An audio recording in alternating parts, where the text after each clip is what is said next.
HIV positive, I was scared. I was really scared because at the time people were dying.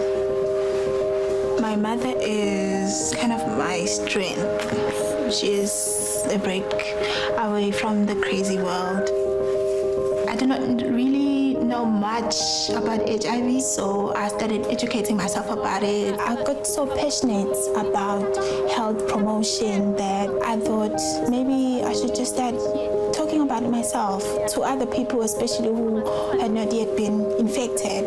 If girls are empowered and mentored and encouraged to stay in school, and at the same time to stay HIV-free, they can be able to be unshaken, especially when the boys come in the scene. So I think Dreams is just about that, encouraging girls to dream.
Check 1, 2, check. Level, check. Good, thank you.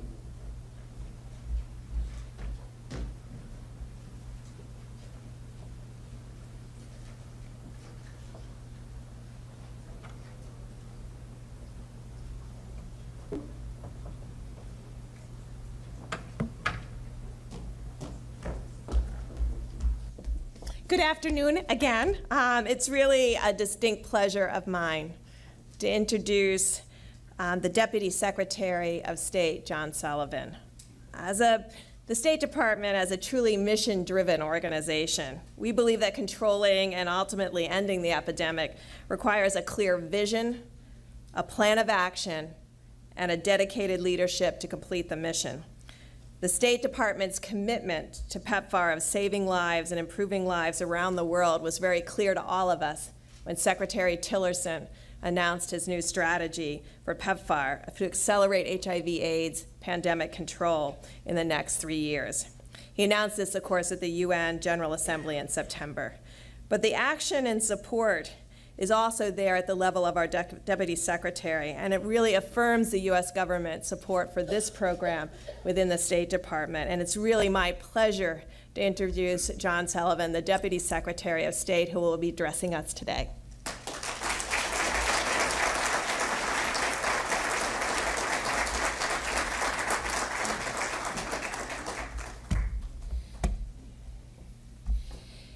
Thank you, Ambassador Birx. You and your team at the department and the efforts you lead throughout the interagency are why we're able to stand here today and reflect upon so many positive stories. Thank you for all you've done, you and your team. We're grateful for your leadership and for your commitment to ridding the world of HIV/AIDS. And let me thank also the many people who have made this event possible, leaders from the United States government, from Congress, members of the diplomatic corps, the private sector, the faith-based community, and civil society.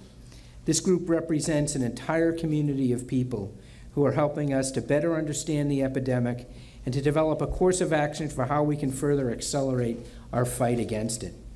So it's my honor to be here today as we recognize World AIDS Day, honoring those who lost their lives to AIDS, celebrating the progress we have made, and looking forward to other areas where we can work together toward our goal of ridding the world of this disease. Today's program highlights the United States response to AIDS and the success we've seen throughout the world, which is in large part due to the program's commitment to transparency, accountability, and fostering partnerships. And of course, ultimately due to the tremendous compassion and generosity of the American people. I happened to travel to Nigeria last week, and one thing that I prioritized during my trip was to see firsthand the vital work of the President's Emergency Plan for AIDS Relief, as we know it's PEPFAR.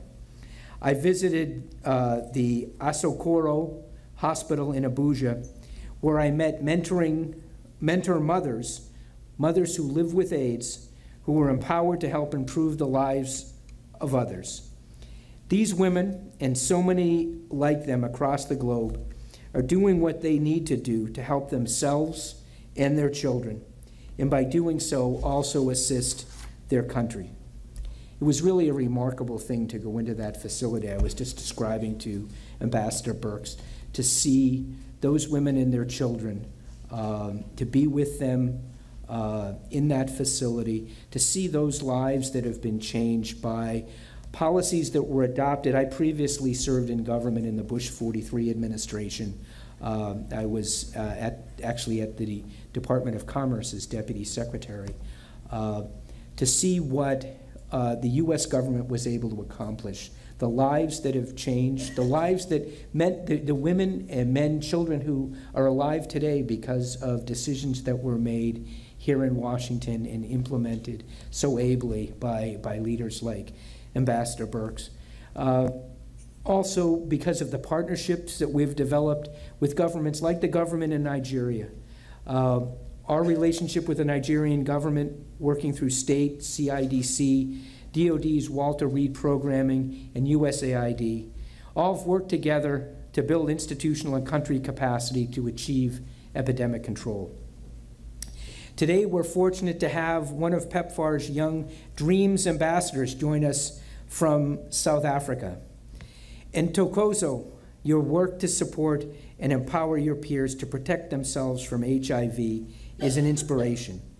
It's also a reminder that, at its heart, this battle is being won by courageous efforts of thousands of committed individuals like you and like the mentor mothers I met in Nigeria. Thank you for the incredible example you have set for all of us here today. Since its inception in 2003, PEPFAR has transformed the global HIV/AIDS response and saved millions of lives. Today, we continue to build on this legacy and remain committed to controlling the epidemic by using a data-driven approach that focuses on the highest burden countries, geographies, and populations. And as many of you know, we have come quite a long way. When President George W. Bush started PEPFAR almost 15 years ago today, only 50,000 people in Africa were receiving treatment through the program. To be diagnosed with HIV/AIDS was a death sentence. Today, recent PEPFAR results show that the program has reached historic highs through its acceleration of HIV prevention and treatment efforts. Through PEPFAR, the U.S. government supports more than 13 million people with life-saving antiretroviral treatments.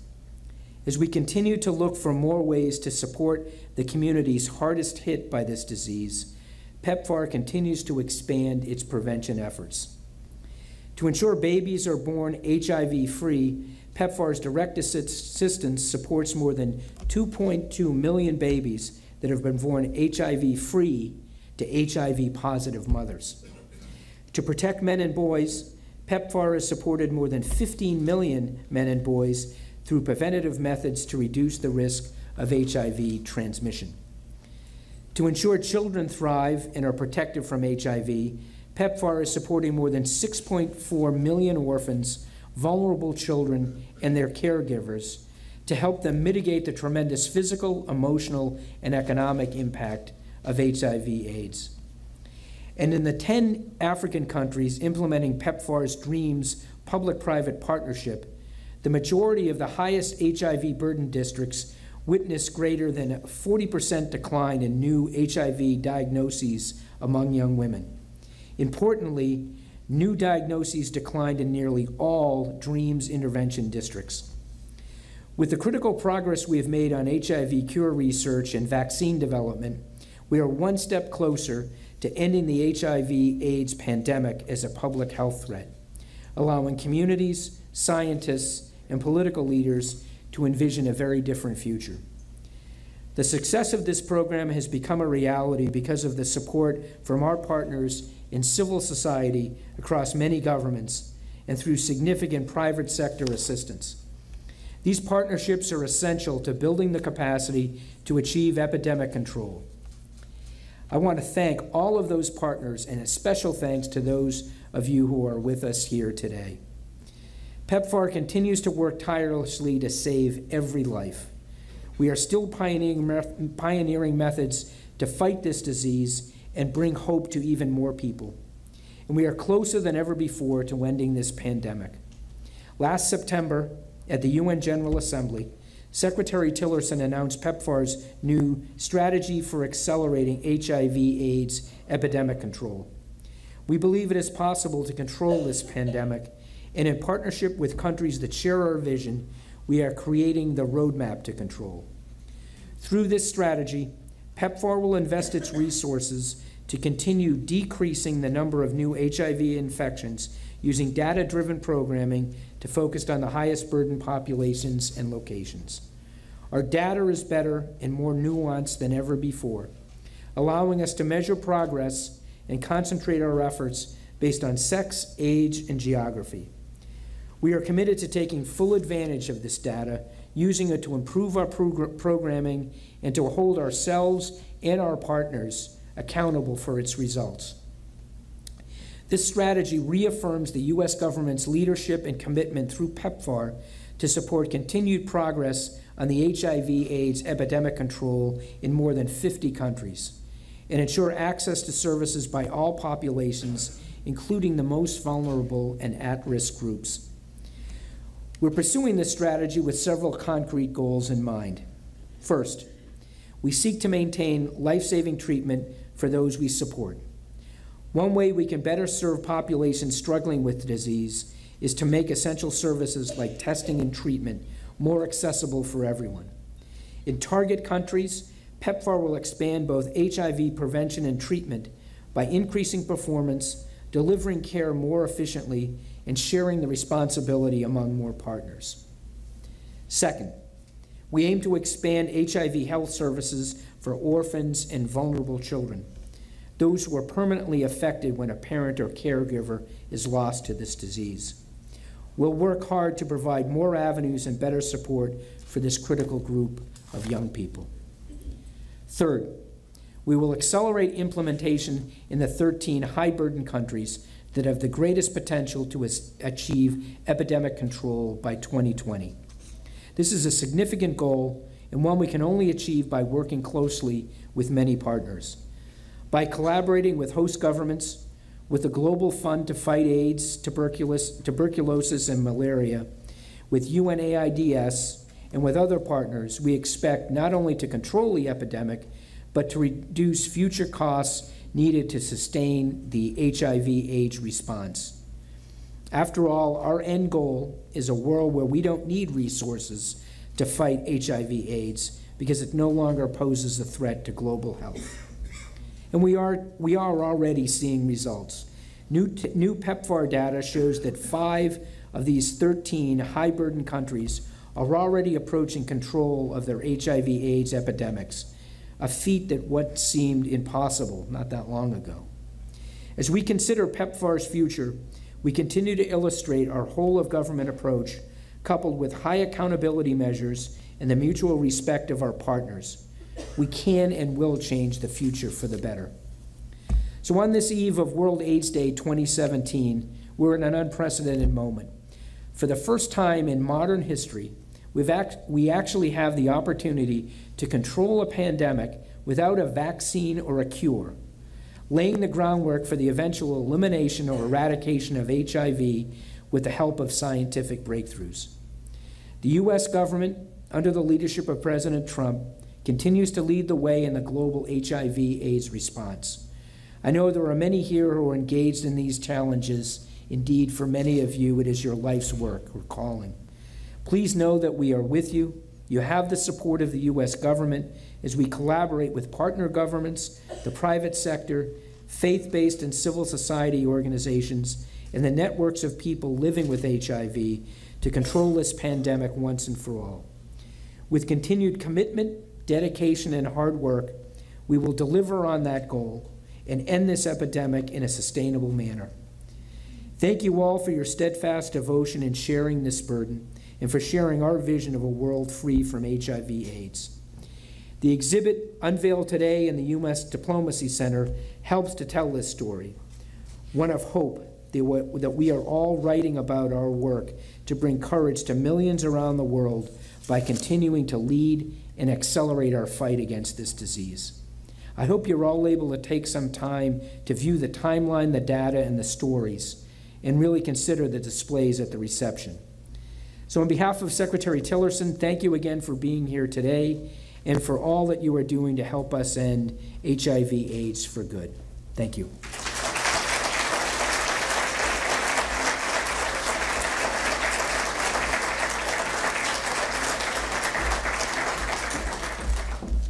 Thank you, Deputy Secretary Sullivan.